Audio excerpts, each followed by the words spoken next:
All right, Steve Says Boom fans here on YouTube. Welcome back. Now, you may be wondering, why haven't you been posting anything? I've actually been attempting to post things, but in previous videos and uploads, I was using my phone for some strange reason. And I have talked with millions of people and experts all over the world as to why my phone can't upload anything. And there is no consensus. No one understands. I actually mentally got through to Steve Jobs, and even he was unable to provide answers.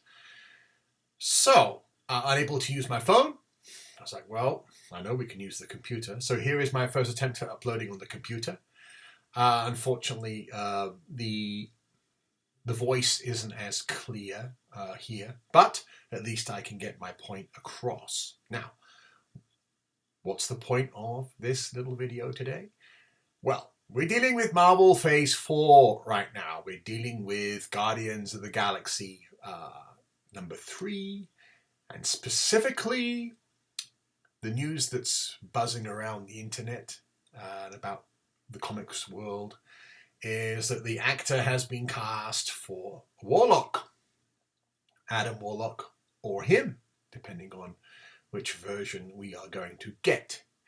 But it's now set in stone, it's done, we know it's coming. There were some other rumors that we weren't going to get Adam, we were going to get, something else. However, it looks like we're going to be going the traditional route, which sort of makes me very happy. Now, with that being said, what is happening in our little comic world here? As we know, Warlock has quite a long history. It goes all the way back to the 1960s, or the Silver Age.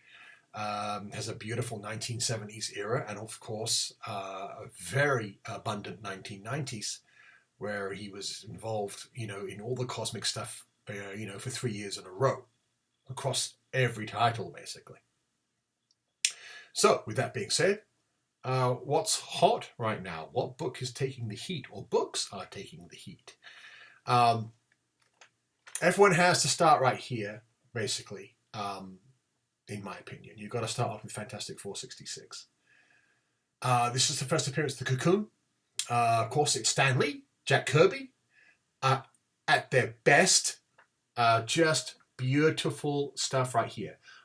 When I mean at their best, I mean within the entire industry, not just over at Marvel. No one was writing at this level of sophistication in comics at this time. You run over to DC, Snorefest.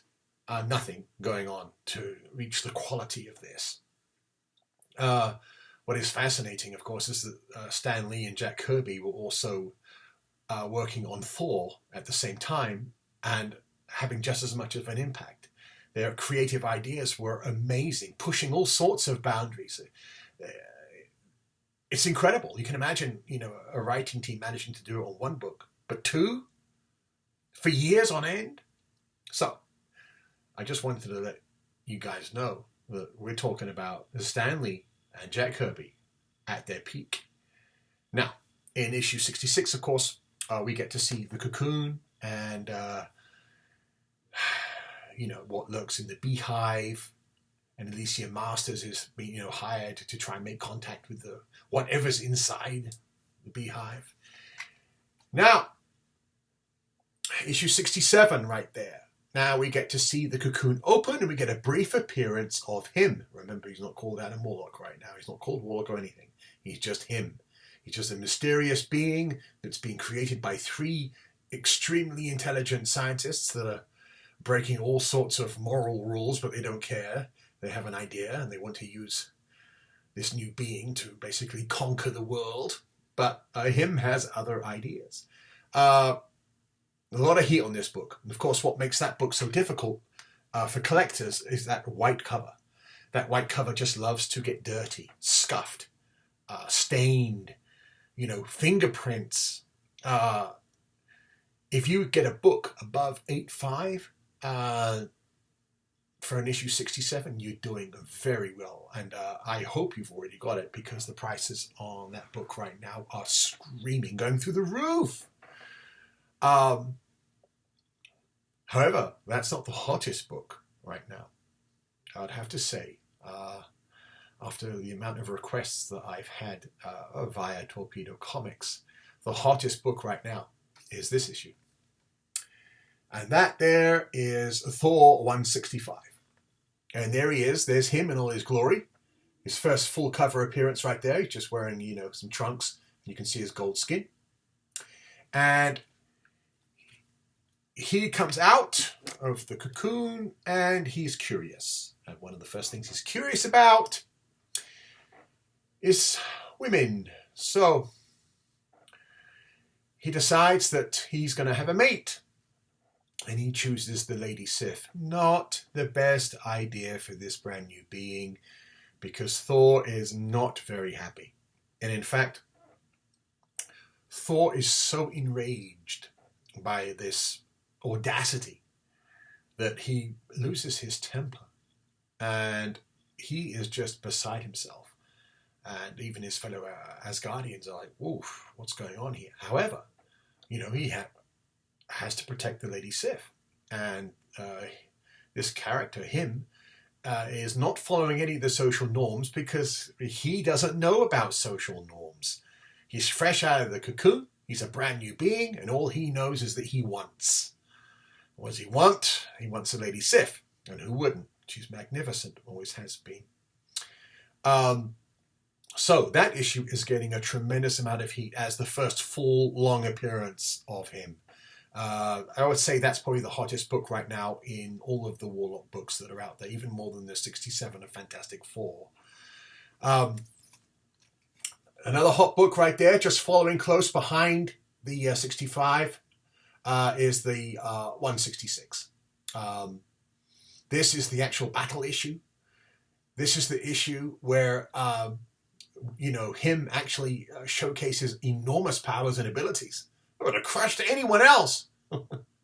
He just happened to be coming up against Thor, who he loses his temper completely and falls prey to an ancient Asgardian curse, which is called the Warrior Madness, something that's forbidden in the whole of Asgard.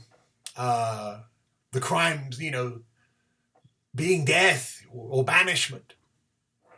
But Warlock pushes Thor so much that Thor pounds him back into his cocoon. And off he goes into space. And then Thor has got to deal with the repercussions of losing his temper and falling prey to the Warrior Madness, which is explored later on when Odin says, "I can't have you on Asgard like this, and I'm going to send you away on a special quest, a mission where you can cool off a little bit." And of course, that mission was to locate Galactus. More on that on another video. Back to Warlock right now. So, where does Warlock end up? He basically gets taken in by the High Evolutionary in 1972 in a book called Marvel Premiere. Now, this is Roy Thomas and Gil Kane. And Roy has an idea for the character. He's like, well, yes, there's a slight homage right there to Captain Marvel, or, Shazam as he's known today. Because Roy Thomas is an extremely well-versed creator in all things DC and Golden Age and Fawcett. And he had an idea for this character that was in limbo and no one was doing anything with him. So he teamed up with one of his favorite artists, Gil Kane, and they came up with this whole new storyline where he was going to be going through a learning curve of humanity under the watchful eye of the High Evolutionary on his own planet to play with, which had been built by the High Evolutionary, called Counter Earth, which was, orbiting Earth, the opposite side of the moon. So it just goes around. No one can really see it, but it's there. It's really good stuff. However, whether it found its audience and who its audience were was confusing at the time. Still confident that he had a hit on his hands here, and sales were good enough to warrant it. Warlock #1 begins, continuing directly from Marvel Premiere #2. The Marvel Premiere #1 right now is also heating up dramatically, which is the second time it's heated up in the last couple of years, because obviously it features the first appearance of the Soul Gem, so we had a lot of heat and speculation on that just before the Avengers Infinity War and such, because we knew the Infinity Gems were going to be used. It goes all the way back to the Avengers movie. However, a new wave of heat has gone on. This book's flying up. You just check on eBay, you can see, wow. You can check on the CGC and look at all the little arrows going up. Hot book. However, it's hot as blazes now, but the series actually came to a halt to issue 8 in 1973. It sort of stumbled along, didn't find its audience at the time, which was obviously very disappointing for Roy Thomas. But it's like, okay, we're going to put this book away and then we'll concentrate on something else. For those of you who are into everything Warlock, he appears next in Incredible Hulk 175, 176, 177, and 178. And then after that, he appears in the next really hot book. I don't understand why those Hulk books aren't hotter right now. I think maybe they will get more hotter and more demand. I can imagine the prices going through them right now. But from the requests that I'm getting, the next hot book we're getting is this. Strange Tales 178. And this is where Warlock is taken under the writing chores of Mr. Jim Starlin. Now, Jim Starlin, of course, was fresh off of his magnificent cataclysmic epic in Captain Marvel, where he featured Thanos trying to basically destroy large sections of the universe with the cosmic cube. It was a massive story. Jim was fairly new to Marvel at the time, but after that storyline, he was like the go-to man for cosmic. And interestingly enough, he was intrigued with the character of Warlock and said, okay, let's see what I can do with this character. And wow, did he get off with a bang. Of course, he introduces us to the Warlock's evil future version, which is the Magus, and begins a whole new massive plot line. And Strange Tales, of course, goes from 178, 179, 180, 181. Of course, in those issues, we also see the appearances of Pip, Gamora, and unfortunately, by issue 15, the book is cancelled, because Jim, has other plans for later on. And of course, we're going to see later on in regards to Warlock's appearances, if the appearances in Marvel 2-in-1 Annual 2 and Avengers Annual 7 have a spike. That's for another story. But for right now, the issues that I showed you are the issues that are screaming hot right now.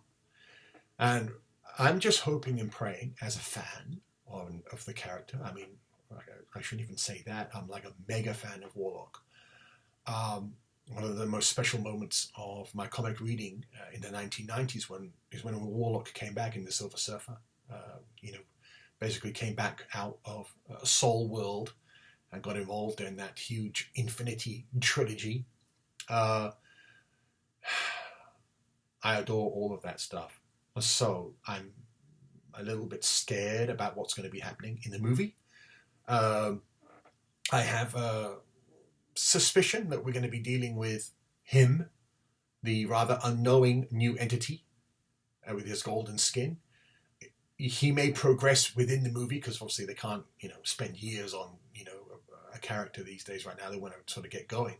So he could progress within the movie up to a point where it becomes more sophisticated, but then we're going to have to see that. And that also determines what other books may become hot, or even, hot again, because Warlock's been hot for quite a while, and the cosmic stuff has been hot. Jim Starlin has been a superstar now for many years. But for all of us Marvel Phase 4 fans who are waiting with a bated breath, for the Guardians of the Galaxy and for the new Spider-Man film and for the Doctor Strange movie. We're going to have an amazing time, I think. And the Warlock will just be like the cherry on the icing, as I like to say. So, with that being said, for those of you who are looking for those appearances, good luck. Unfortunately, the prices are already like steaming along. Now, if you have those books, you can just sit there and laugh and smile, crack open a little bit of champagne and thank your lucky stars that you already got the book and you were already a fan. If you're a speculator and you don't have the books, you're going to have to pay right now. That's just the way it goes. So, hopefully you enjoyed this little YouTube video. And secondly, I hope this format gets uploaded correctly. And if so, we will be getting a lot more. I will see you next time. Boom!